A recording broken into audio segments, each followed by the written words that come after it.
कर मुझे। क्या हाल है? बड़ा लेट से आप लोग आ रहे हैं। मुझे तो तेरा प्यार मिल गया, तूने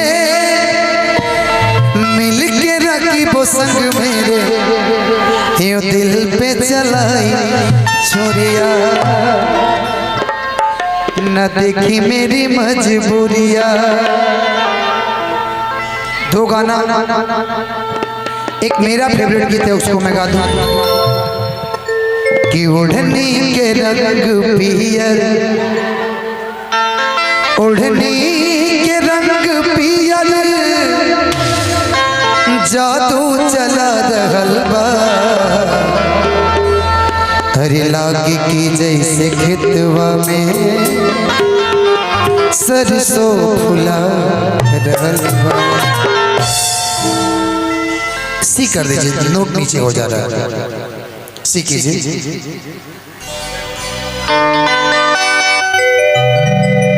हाँ आपका भी गा देंगे कि हम तो ढोढ़ी मुदल रहनी पियरी माटी से,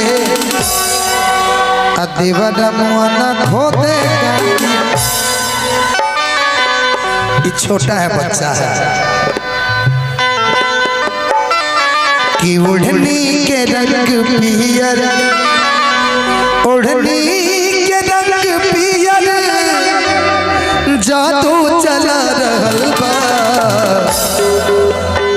लागे की जैसे खेतवा में, लागे की जैसे खेतवा में सरसों फुला रहल बा। लागे की जैसे खेतवा में सरसों फुला रहल बा। ओढ़नी के रंग पियर, ओढ़नी के रंग पियर, ओढ़नी के रंग पियर, जादू चला रहल बा। लागे की जैसे खेतवा में,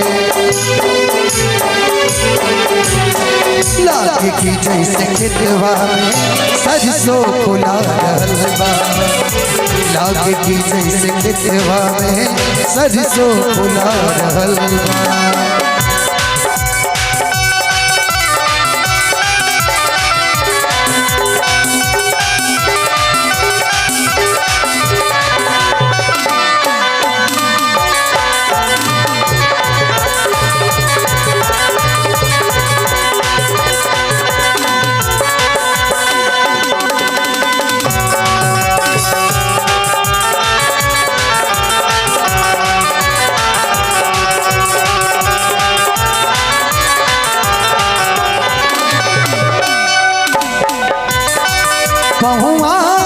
तोहरी पायल जब छन से छनक जाला, लागे कि कौन भंवरा बगिया में गुनगुनाला।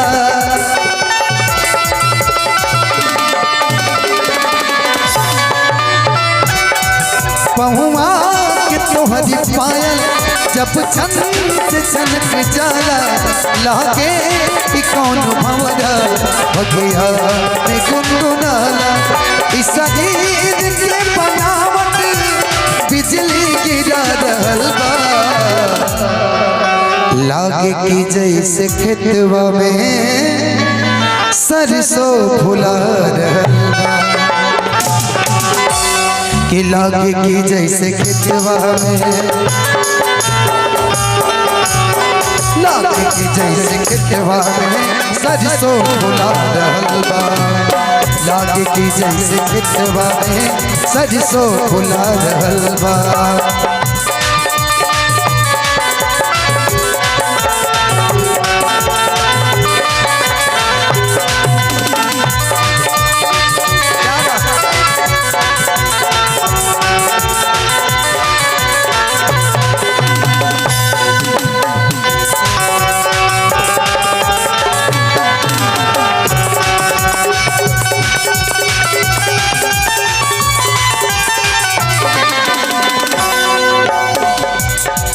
महादे हवा के झोंका लहरे खुलल के सिया, खुद फूल बन गइल बा खुशबू से भरल दहिया।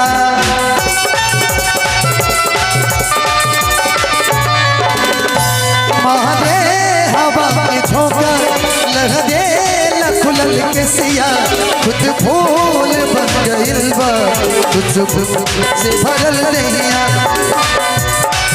इस शरीर के बनावट जादू चला रहल बा लागे की जैसे खेतवा में लागे की जैसे खेतवा में सरसों फुला रहल बा लागे की जैसे खेतवा में सरसों फुला रहल बा लागे की जैसे खेतवा में सरसों फुला रहल बा लागे की जैसे खेतवा में सरसों फुला रहल बा लागे की जैसे खेतवा में सरसों फुला सरसों फुला रहल बा। एक गीत और उसके बाद